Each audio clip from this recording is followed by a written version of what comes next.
আমাদের নূর ভাই, তিনি 50% গণ অধিকার পরিষদ আর 50% হচ্ছে বিএনপি।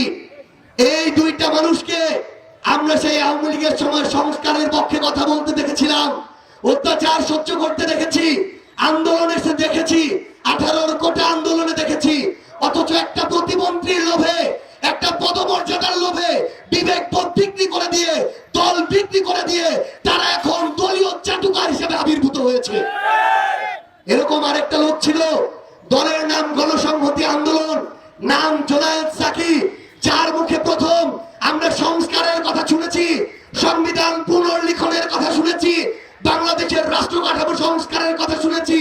সেই লোক একটা প্রতিমন্ত্রী পদের লোভে সংসদে গিয়ে এমন হারিয়েছে, টর্চ লাইট দিয়ে, হারিকেন দিয়েও তাকে আর খুঁজে পাওয়া যায় না।